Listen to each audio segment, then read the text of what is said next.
Welcome back dear student. स्वागत है आपका ई लेक्चर सीरीज में। जैसा कि आपको पता है, अकाउंट्स फॉर मैनेजर के अंदर हमने rule of debit and credit पढ़ा था। In the case of real account हमने समझा था। In the case of personal account भी हमने कुछ एग्जाम्पल किए थे। और उसके बाद हमने देखा था कि जो थर्ड टाइप था नॉमिनल अकाउंट के अंदर रूल ऑफ डेबिट और क्रेडिट क्या है। आज हम जो क्वेश्चन ले रहे हैं उसके अंदर हम ये देखना चाह रहे हैं कि जो जर्नल एंट्री करते हैं with the effect account involve debit and credit, वो कैसे की जाती है। तो यहाँ पे एक टेबुलर प्रेजेंटेशन है।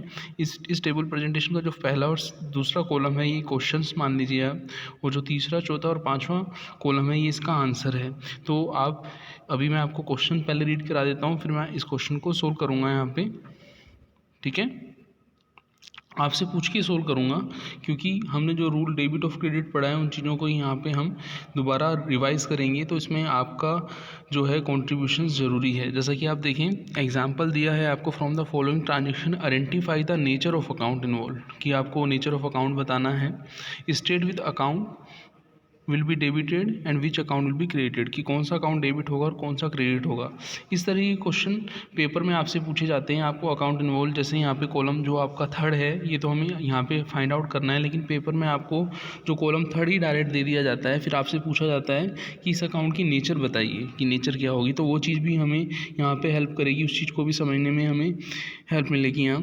तो पहला ट्रांजेक्शन है, mister Anil started business with cash ₹60,000। तो मिस्टर अनिल जो है बिज़नेस के प्रोप्राइटर है, बिजनेसमैन है, उन्होंने 60,000 कैश लगाया और बिज़नेस शुरू किया है। तो इस ट्रांजेक्शन के अंदर अकाउंट इन्वॉल्व यदि हम देखें, तो जब बिज़नेस का ओनर बिज़नेस के अंदर इन्वेस्टमेंट करता है तो उसको हम क्या बोलते हैं, इस इन्वेस्टमेंट को हम बोलते हैं कैपिटल। तो यहाँ पे अनिल का जो कैपिटल अकाउंट है, आप अनिल कैपिटल अकाउंट लिखें वो भी सही है, ओनली कैपिटल अकाउंट लिखें तो भी सही है, क्योंकि सिंगल प्रोप्राइटर है तो वो सीधा कैपिटल अकाउंट भी यूज़ कर सकता है। यहाँ पे हम देखें तो कैपिटल किस फॉर्म में लगा रहा है, वो कैश की फॉर्म में लगा रहा है। तो सेकंड अकाउंट इन्वॉल्व क्या होगा, आपका कैश अकाउंट। तो कैश अकाउंट जो है और कैपिटल अकाउंट जो है वो इस ट्रांजेक्शन के अंदर अकाउंट इन्वॉल्व का पार्ट है। यहाँ से आपका आंसर स्टार्ट है अकाउंट इन्वॉल्व से, कैश अकाउंट और कैपिटल अकाउंट। जैसे कि हमने टाइप ऑफ अकाउंट पहले पढ़ा था, cash account is the part of assets, तो रियल अकाउंट है।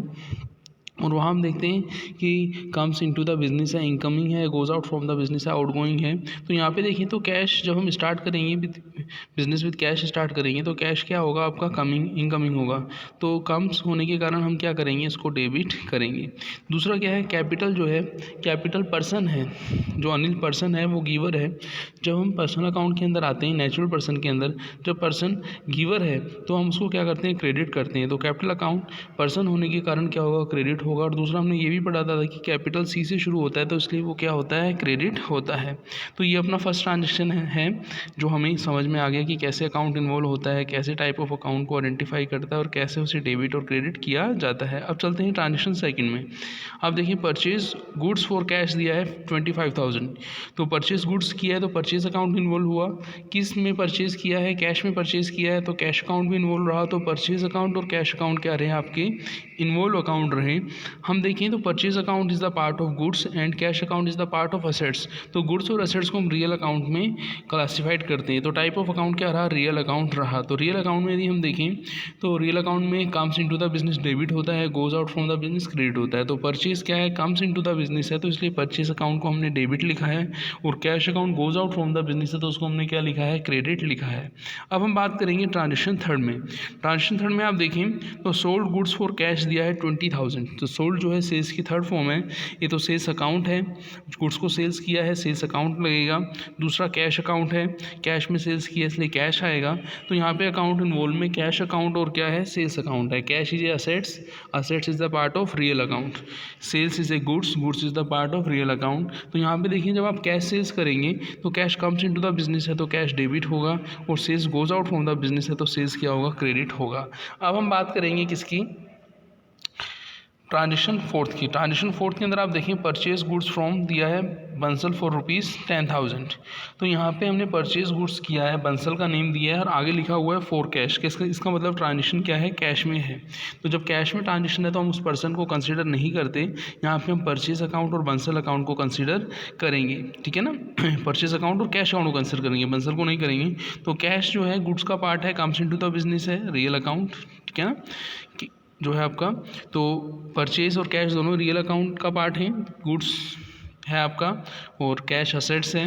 जब goods comes into the business होता है तो उसको डेबिट करते हैं तो परचेज अकाउंट डेबिट होगा, और cash goes out from the business है तो वो क्या होगा, क्रेडिट होगा। तो यहाँ पे हमने जो एंट्री करनी है वो यही करनी है, purchase account debit to cash.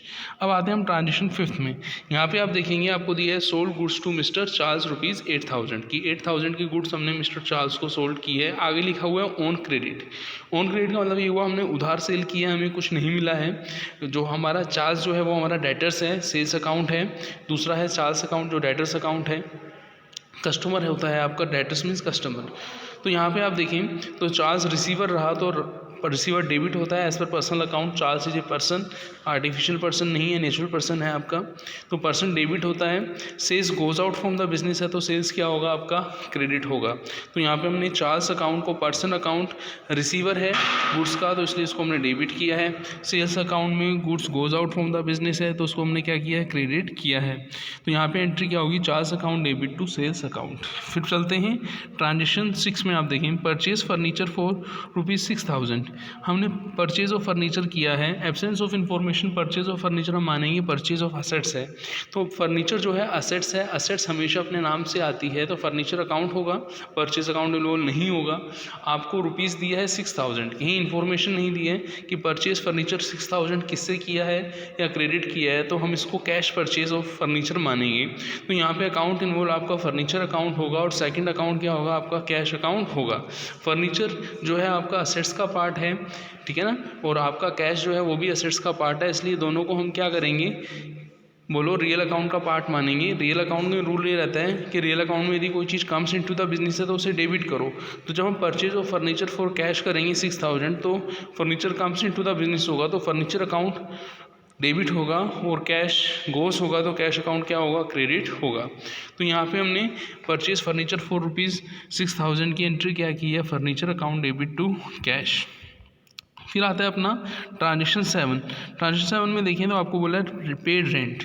Paid rent हमने पढ़ा था कि जब हम पेड रिसीव्ड ये वर्ड यूज़ करते हैं तो इसका मतलब है हम नॉमिनल अकाउंट की बात कर रहे हैं। रेंट पेड हमने किया है, जब पेमेंट किस पेबल दिया जाता है तो वो अनपेड अमाउंट होता है। पेड का मतलब है पेड अमाउंट है, तो एक्सपेंसेस हो चुका है, एक्सपेंसेस हो चुका है तो हम एक्सपेंस को रिकॉग्नाइज करेंगे। रेंट अकाउंट है, रेंट अकाउंट डेबिट होगा, और कैश गोज है वो क्या होगा, क्रेडिट होगा। तो एंट्री क्या होगी, rent account debit to cash.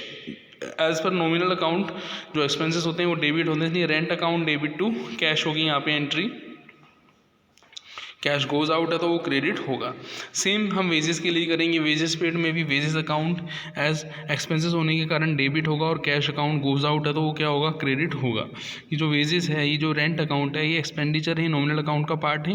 Expenses को हम डेबिट करते हैं एज पर नॉमिनल अकाउंट, और जब हम एक्सपेंसेस पेड करते हैं इन कैश तो उसका मतलब है कैश गोज है तो कैश क्या होगा, क्रेडिट होगा। 9 ट्रांजेक्शन में हम आते हैं purchase goods from Ajit on credit. हमने परचेज ऑफ गुड्स किया है, क्रेडिट पे किया है अजीत से, तो वो पर्सन जिससे हम गुड्स क्रेडिट में परचेज करते हैं उसको हम क्या बोलते हैं, क्रेडिटर या सप्लायर बोलते हैं। यहाँ पे परचेज गुड्स है तो परचेज अकाउंट कंसीडर होगा, जिस पर्सन से परचेज किया है क्रेडिट में वो पर्सन अकाउंट कंसीडर होगा। परचेज अकाउंट जो है कम्स इनटू द बिजनेस है, परचेज डेबिट होगा as per real account. Goods जो होती हैं कम्स इनटू द बिजनेस है तो डेबिट होता है purchase account. Ajit person account है, जब अजीत से हम क्रेडिट परचेज करेंगे तो अजीत क्या है, गिवर, तो गिवर क्या होते हैं, गिवर क्रेडिट होते हैं, तो इसलिए अजीत को हम क्या करेंगे यहाँ पे पर्सन अकाउंट के अकॉर्डिंग क्रेडिट करेंगे क्योंकि गिवर है वो। Purchase account debit to Ajit इसकी एंट्री होगी। 10 ट्रांजेक्शन में देखिए डिविडेंड रिसीव्ड की इन्फॉर्मेशन है। डिविडेंड रिसीव्ड की इन्फॉर्मेशन है तो डिविडेंड जो है आपकी इनकम है, इनकम कैश में रिसीव्ड होगी, एब्सेंस ऑफ इन्फॉर्मेशन, ठीक है ना।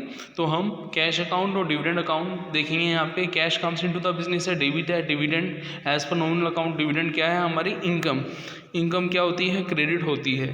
तो cash comes into the business मानते हुए कैश को डेबिट किया जाएगा, डिविडेंड अकाउंट को नॉमिनल अकाउंट के अकॉर्डिंग इनकम मानते हुए क्या किया जाएगा, क्रेडिट किया जाएगा, ठीक है। तो ये हमने डिविडेंड का देखा है। यहाँ पे कैश के आगे रियल लिखा हुआ है और डिविडेंड के आगे रियल लिखा हुआ है, ये नॉमिनल है, ठीक है ना, इसे नॉमिनल है, ठीक है।